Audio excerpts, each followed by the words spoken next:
Saudi अरब 170 kilometre लंबी एक ऐसी मॉडर्न सिटी बनाने जा रहा है जिस पर ना ही गाड़ियां चलेंगी और ना ही इस पर रोड्स बनाए जाएंगे। बिल्कुल सीधी लाइन में बनाया जाने वाला ये दुनिया का सबसे पहला और सबसे बड़ा शहर होने वाला है, जिसको 2030 से पहले पहले कंप्लीट करना सऊदी किंग और क्राउन प्रिंस का ख्वाब है।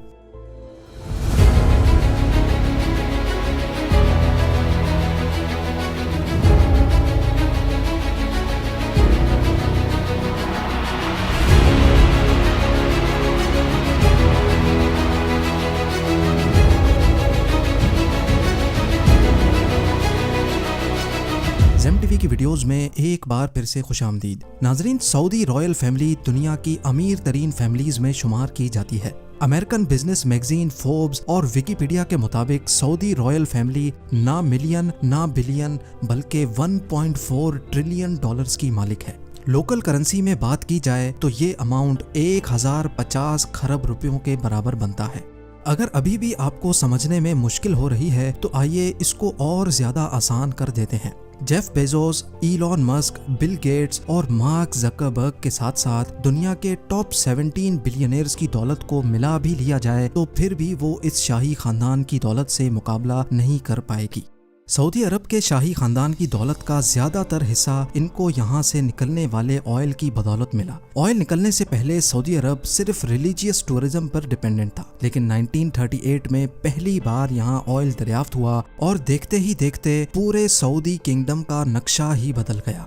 आज सऊदी अमेरिका के बाद दुनिया का दूसरा बड़ा ऑयल प्रोड्यूसर है, जो सिर्फ एक दिन में 1 करोड़ से भी ज्यादा बैरल्स ऑयल प्रोड्यूस करके 85 कंट्रीज को सेल करता है। पर बैड न्यूज ये है कि ये सब कुछ हमेशा ऐसे नहीं चलने वाला। स्टैनफोर्ड यूनिवर्सिटी में की गई एक रिसर्च में साइंसदानों को सॉलिड एविडेंस मिले हैं कि जो क्रूड ऑयल हम पिछले 150 साल से इस्तेमाल कर रहे हैं वो अब जल्द खत्म होने वाला है। यानी जमीन के नीचे ऑयल रिसोर्सेज का दी एंड जल्द ही होने वाला है। रिसर्च में अंदाजन बताया गया है कि 2052 तक दुनिया से क्रूड ऑयल खत्म हो जाएगा या उसकी क्वांटिटी इतनी कम रह जाएगी कि उसको निकालना प्रॉफिटेबल ही नहीं रहेगा। तो आखिर 2052 के बाद सऊदी किंगडम अपना गुजारा कैसे कर पाएगी? गुजारा तो शायद हो जाए, पर ये शहाना लाइफस्टाइल कैसे बरकरार रहेगा? क्राउन प्रिंस मोहम्मद बिन सलमान ने अभी से ही सऊदी किंगडम को ऑयल की डिपेंडेंसी से हटाने का काम शुरू कर दिया है। दुबई की तरह अब सऊदी अरब भी वेस्टर्न टूरिज्म को प्रमोट कर रहा है और उसके लिए जो सिटी बनाई जा रही है वो दुबई से भी काफी ज्यादा एडवांस्ड होगी। ये शहर दुनिया में मौजूद दूसरे शहरों से काफी ज्यादा मुख्तलिफ होगा, क्योंकि जहां दूसरी सिटीज सेंटर से स्टार्ट होकर आहिस्ता आहिस्ता बाहर की तरफ फैलती जाती हैं, वहीं ये सिटी एक स्ट्रेट लाइन में होगी और वो भी 170 किलोमीटर लंबी लाइन।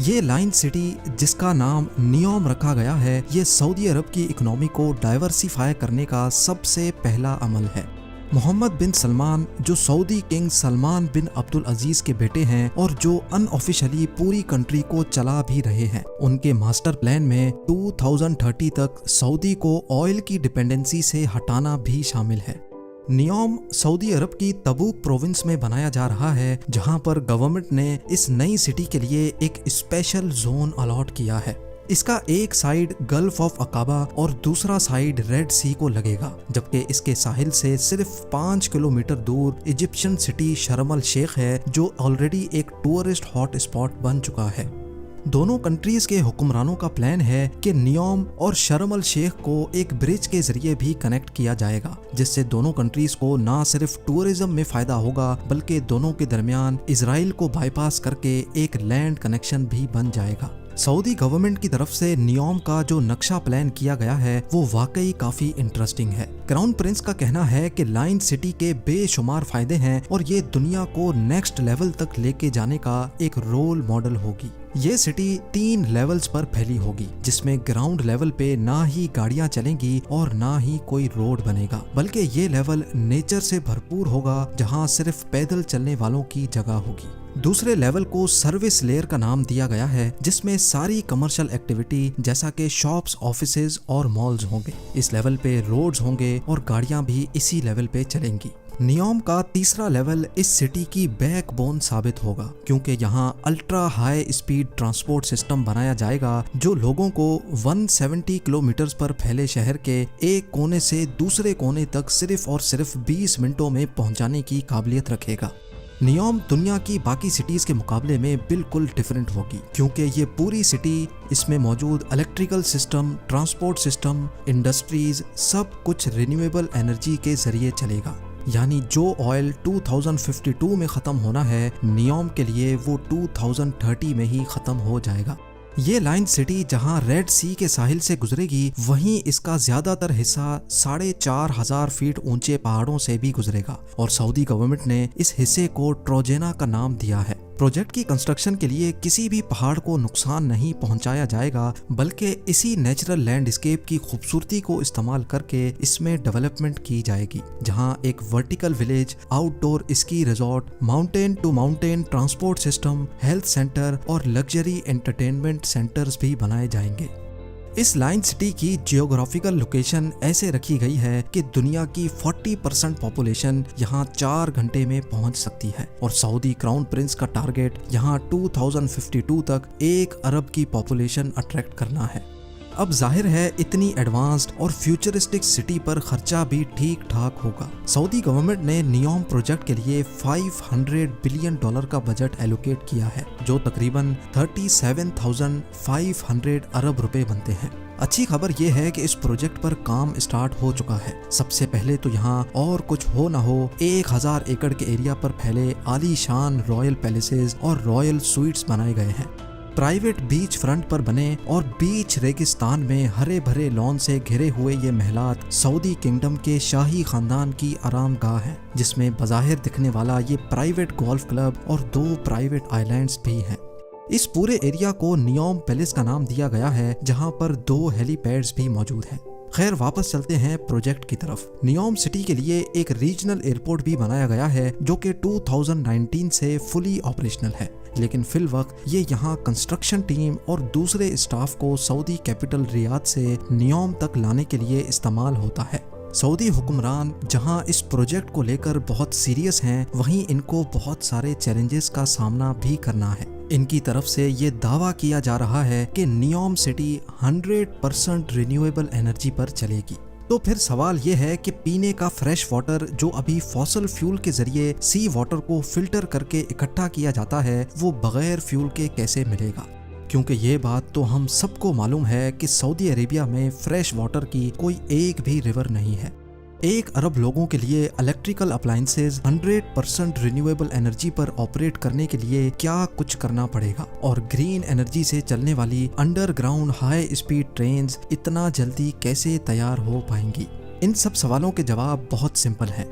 नियोम में फ्रेश वाटर जनरेट करने के लिए एक नया मेथड अप्लाई किया जाएगा। गिलास से बना एक बहुत बड़ा ग्लोब तैयार किया जा रहा है, जिसको सी वाटर से भरा जाएगा। सोलर मिरर्स के जरिए गिलास ग्लोब को गर्म किया जाएगा और जब अंदर का पानी गर्म होकर स्टीम और फिर वाटर वेपर में कन्वर्ट होगा, तो उसको पाइप्स के जरिए बाहर निकाल लिया जाएगा। नियोम के वाटर सेक्टर के CEO का मानना है कि इस तरीके से हर रोज 5 करोड़ लीटर फ्रेश वाटर बनाया जा सकेगा। रिवर्स ऑस्मोसिस और डीसैलिनेशन जैसी मौजूदा टेक्नोलॉजीज के जरिए फ्रेश वाटर बनाने की कॉस्ट जहां 1000 लीटर पर $1 बनती है, वहीं ये कॉस्ट सोलर डूम में 62% तक कम होकर सिर्फ 38 सेंट्स यानी 28 रुपए रह जाएगी। अब बात करते हैं एनर्जी सेक्टर की। इस फ्यूचर मेगा सिटी की इलेक्ट्रिसिटी डिमांड्स पूरी करने के लिए 100% रिन्यूएबल सोर्स को इस्तेमाल किया जाएगा। सऊदी अरब की लोकेशन के हिसाब से यहाँ ज्यादातर गर्मी रहती है और गर्म इलाकों में विंड कंडीशंस ज्यादा बेहतर होती हैं। इसीलिए विंड टरबाइंस और सोलर की मदद से नियोम पर ऐसे प्लांट लगाए जाएंगे जो पानी और हवा को इलेक्ट्रोकेमिकल सेल के जरिए ग्रीन अमोनिया में कन्वर्ट करेंगे, जो कि एक बहुत इफेक्टिव फ्यूल है। नॉर्मल फ्यूल को जब बर्न किया जाता है तो ऐसी गैसेस प्रोड्यूस होती हैं जो पॉल्यूशन का बायस बनती हैं, लेकिन ग्रीन अमोनिया या ग्रीन हाइड्रोजन 100% रिन्यूएबल एनर्जी से बनाया जाता है। इसी वजह से इसके बर्न होने पर नुकसानदेह गैसेस प्रोड्यूस नहीं होती। फॉसल फ्यूल की तरह ग्रीन अमोनिया को ट्रांसपोर्ट और स्टोर करना भी काफी आसान होता है। अब आ जाते हैं सबसे मेन सवाल पर, यानी अल्ट्रा हाई स्पीड ट्रेन्स जो दुनिया में पहली बार प्रैक्टिकली नियोम में इस्तेमाल होंगी। ये high speed trains 482 kilometre per hour से ट्रेवल करके सिर्फ 20 मिनटों के अंदर अंदर लाइन सिटी के एक कोने से दूसरे कोने तक पहुंचा सकेंगी। ये ट्रेन जिस टनल में चलेगी वहां हैवी मैग्नेट्स लगे होंगे जो ग्रीन इलेक्ट्रिसिटी की मदद से ट्रेन को पुश या स्टॉप कर सकेंगे। साथ ही साथ ट्रेन स्टार्ट में तो व्हील पर चलेगी, लेकिन स्पीड अप होने के बाद इसके व्हील्स जमीन से 4 इंच ऊपर उठ जाएंगे और मैग्नेटिक फोर्स पर तैरती हुई ट्रेन सेम इलेक्ट्रिसिटी कंजम्पशन में ज्यादा फास्ट चल सकेगी। इस सिटी का डिजाइन बिल्कुल स्ट्रेट लाइन भी इसी वजह से रखा गया है ताकि अल्ट्रा हाई स्पीड ट्रेन को सफर के दौरान टर्न्स की वजह से स्लो ना होना पड़े। कई एक्सपर्ट्स का मानना है कि इस लेवल की फ्यूचर सिटी और इसमें यूज होने वाली टेक्नोलॉजीज को 2030 तक बनाना पॉसिबल नहीं है, लेकिन नियोम प्रोजेक्ट का विजन और इस पर की जाने वाली मेहनत से एक बात तो क्लियर है कि सऊदी किंगडम अपने फ्यूचर को लेकर काफी सीरियस है और वेस्टर्न टूरिज्म को प्रमोट करने की भरपूर कोशिश भी कर रही है। उम्मीद है जेम टीवी की ये वीडियो भी आप लोग भरपूर लाइक और शेयर करेंगे। आप लोगों के प्यार भरे कमेंट्स का बेहद शुक्रिया। मिलते हैं अगली शानदार वीडियो में।